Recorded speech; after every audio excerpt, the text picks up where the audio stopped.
이분의 가정 환경은 과연 어떠했을까? 어렸을 때 가정 환경은 어떠했을까라는 질문을 좀 던집니다. 어렸을 때 친구들과 잘 어울리지 못했다라고 했는데 두 가지 중에 하나.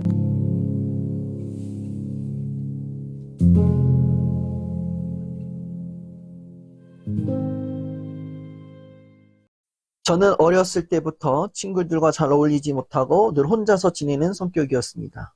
그러다 보니 성인이 된 지금도 혼자 있는 게 익숙하지만 동시에 외롭고 마음이 복잡하고 힘들 때가 많습니다. 결혼 생활과 사회생활을 하면서도 늘 긴장을 많이 하고 사소한 일에도 쉽게 눈물이 나는 제 성격 때문에 나이를 먹을수록 제 인생이 더 힘들고 두렵게 느껴집니다.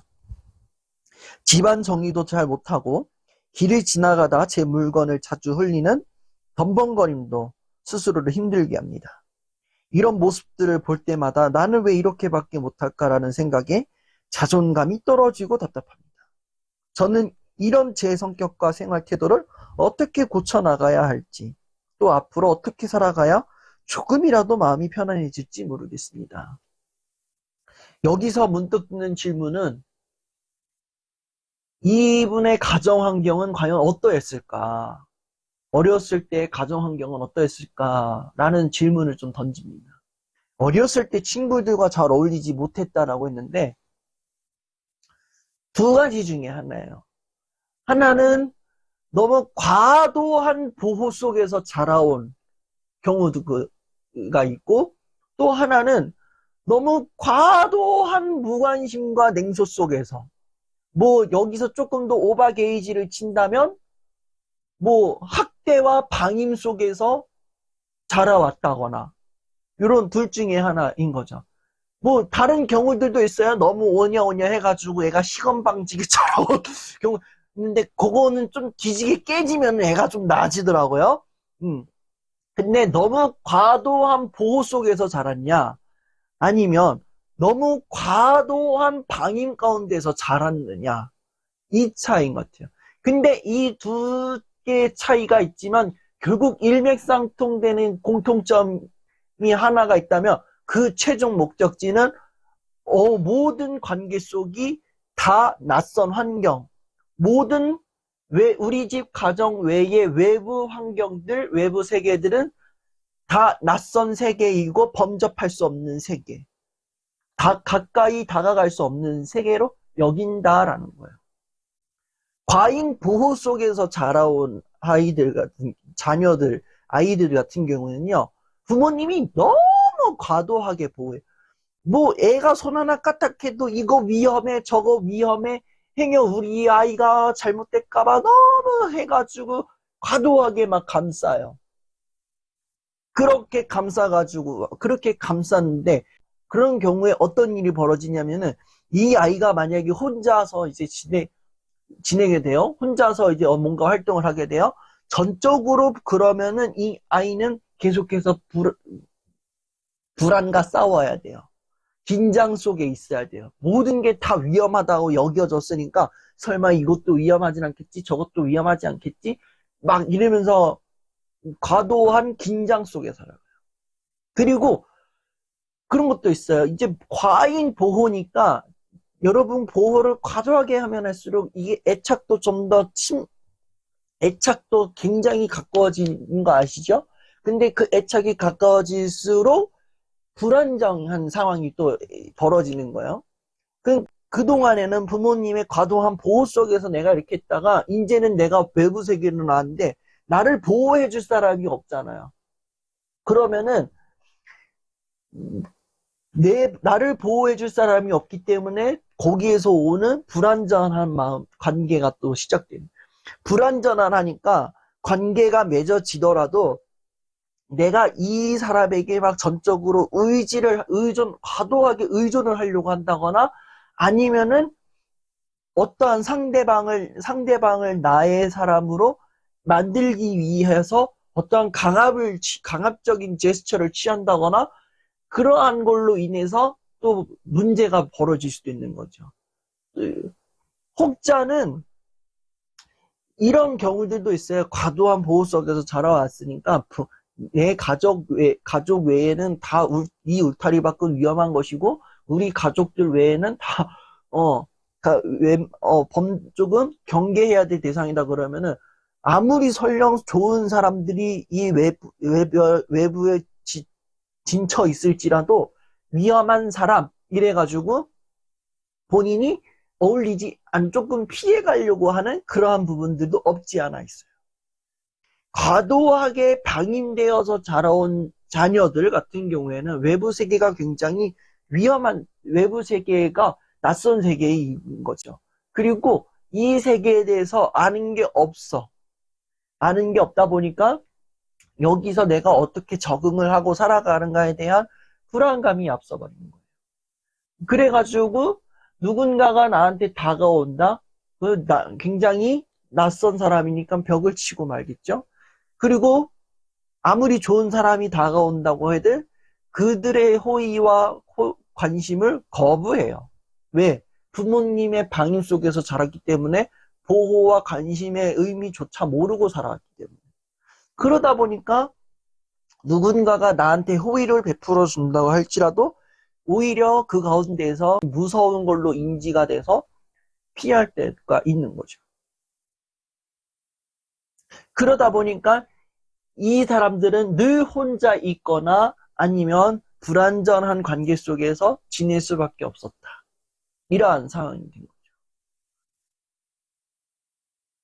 이게 어쩌면은 요것 중에 하나일 거예요. 이 패턴이. 과도한 보호 속에서 자라와가지고 낯선 세계로 왔는데 나를 보호해주는 이가 없고, 그리고 나를 보호하는 사람 이외에는 다 낯선 사람이니 이렇게 어울리기가 어려웠던 거고, 아니면 너무 과도하게 방임된 채로 자라와가지고 낯선 세계에 대한 적응력이 부족한 나머지 관계 속에 있는 사람들을 대할 때도 왠지 내가 낯설게 대하고 있지는 않았나. 그렇게 해서 자라오진 않았을까. 이렇게 생각을 하게 돼요. 뭐 이런 친구들 간혹 있긴 있어요. 저도 이렇게 학교를 이렇게 다녀봤는데 유독이 말을 안 하는 애가 있어요. 학교에 이제 교실에 있는데 학교에 애가 진짜 1교시부터 점심 먹고 학교 떠나는 시간까지 말 한마디도 안 해요. 그런 애들이 있었어요. 그 왜 말을 안 하지? 그러면 이렇게 해서 말을 걸어보면은 애가 얼굴만 봐요. 얼굴만 보고 있어요. 사람 얼굴만 봐. 살짝 기분이 언짢게 하지. 그리고 도와준다고 하면은 자기 도와주지 말라고 손을 딱 쳐버려요. 와, 그런 아이들도 봤어요. 그런 친구들도 종종 있었어요. 왜 그럴까? 이렇게 아무리 생각해. 그때는 잘 몰랐는데 지금 와서 생각해 보니까 어느 정도 좀 납득이 되더라고요.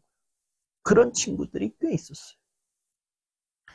근데 여기에서 조금 더 걱정되는 건 뭐냐. 이게 결혼 생활과 사회 생활을 하면서도 늘 긴장을 많이 한다. 그리고 눈물이 쉽게 난다. 자, 정리 못하고 물건 자주 흘린다. 이건요, 긴장감에 의해서예요, 긴장감. 내가 사람들과 어울리지 못하고 지내왔고, 그러다 보니까 지금도 혼자 살고, 혼자 있는 게 편하지만, 낯선 외부 바깥 세계를 나갔을 때에는 모든 사람들이 다 낯설어 보이기 때문에, 이 낯선 사람들과 내가 공존을 해야 된다라는 그 두려움, 긴장감, 어떻게든 살아봐야 되겠다는 그 긴장감에 의해서 비롯된 긴장감인 거예요. 근데 이 긴장감을 아무리 밀어낸다고 한들 밀어낼 수가 없어요. 밀어내기 어려워요. 그러니까 이거는 내가 만성적으로 지금 갖고 있는 건데 이걸 한순간에 없앨 수가 없어요. 안타까운 거죠. 그 긴장감에 의해서 사람들과 가까이 하지도 못하고 물건도 잊어버리고 집안도 정리가 안 되고, 이게 왜 집안에서까지 영향이 왔는지 모르지만 아마 그런 이유일 거예요. 집안에서 바깥 세계에서 살아보려고 얼마나 아등바등 애를 쓰고 에너지를 소모했겠어요. 그리고 그 에너지를 소모한 채로 집에를 왔는데 이미 에너지는 다 소진되고 빠져버렸으니 힘이 남아 돌겠냐 이거예요. 안 남아 돌죠. 그러니까 집안일도 방치되고 뭐 물건이 어디 있는지 그냥 다 그냥 널브러진 채로 있으니까 여기에서 오는 긴장감들이 어마무시하게 오는 거예요. 그러니까 얼마나 답답할까 좀 감히 예상할 수 없을 정도로 그 답답함이 많이 밀려올 거예요. 그러면은 이거를 어떻게 하면 좋을까? 조금 생각해 본다면은 저는 제일 빠른 거는 지금 이분이 당장 해야 할 거는 일단 상담 기관에 찾아가서 상담을 받아야 되지 않을까 저는 그 생각을 좀 해요. 상담이 지금 제일 필요할 것 같아요. 지금 이 시점에서 상담을 받아야 조금의 변화가 일어날 것 같아요. 이게 갑작스럽게 이게 찾아오는 외로움도 상담을 받아야 되는 거지만 오랜 시간 동안 누적되어 왔던 이 긴장감, 고립감, 외로움 이거는 일시적으로 해결되지 않아요. 이건 굉장히 오랜 시간 공을 들여야 돼요. 그럼 오랜 시간 동안 공을 들이는데 효율적으로 할 수 있는 방법은 상담밖에 없거든요. 빨리 상담실에 가서 이 내면에 있는 문제들 그리고 이제부터 오랜 시간 동안 훈련해야 하는 이 상황들에 대해서 상담을 받는 게 낫지 않을까 이렇게 생각을 합니다. 그리고 저는 그렇게 생각해요. 이제 외부 세계에 이제 나가는데 이런 외부 세계에 아무리 뭐 낯선 사람이라고 할지라도 이제 얼굴들은 이제 자주 봐왔을 사람들이 있을 거예요. 분명히 결혼도 했을 거고 결혼하면서 이제 주변 사람들 많이 알게 되고 뭐 직장 생활 한다면 직장 생활에서도 이제 뭐 얼굴 몇몇 봐온 사람들 뭐 그나마 말 몇 마디 붙인 사람들 있을 거 아니에요. 그럼 그들과 자주 이렇게 접촉하는 연습을 좀 해야 되지 않을까. 일부러 막 이렇게 뭐 술자리를 만드세요 뭐 이런 건 아니에요. 그러니까 직장 생활에서 이 사람과 더 자주 대화를 한다거나 아니면 뭐 사적인 공간에서 대화를 많이 한다거나 그러면서 조금 더 이 관계를 접촉하는 훈련을 해야 되지 않을까. 그렇다면은 저는 마음이 외로운 건 조금이나마 가시지 않을까 이런 생각을 하게 됩니다.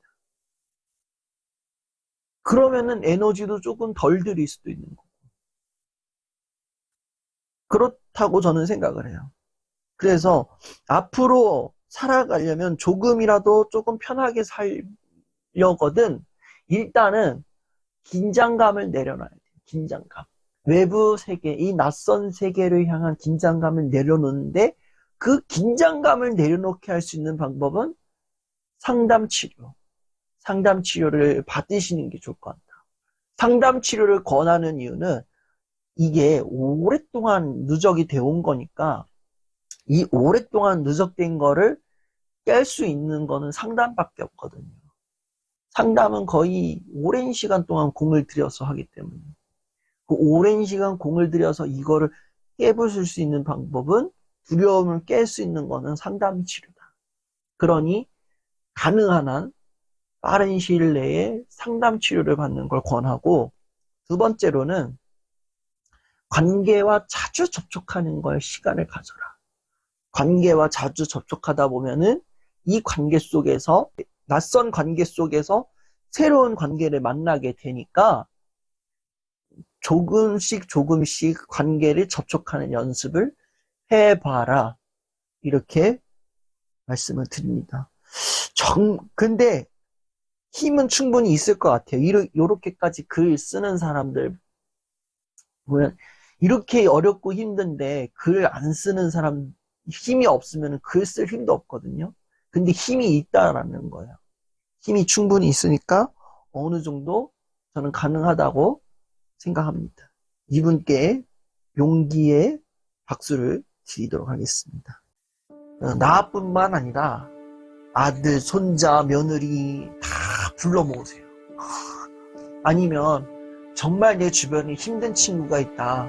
걔만 보내지 말고 걔 멱살 잡아가지고 같이 오세요. 저만의 빛 비춘다가 아니라 저와 여러분이 함께 빛을 비추는 그러한 빛 비추다 강연이 되었으면 좋겠습니다. 그래서 정말 언젠가는 모르겠지만 정말 빠른 시간 안에 저와 함께 이야기 나누고 또 하는 그런 빛 비추다 강연이 되기를 바랍니다.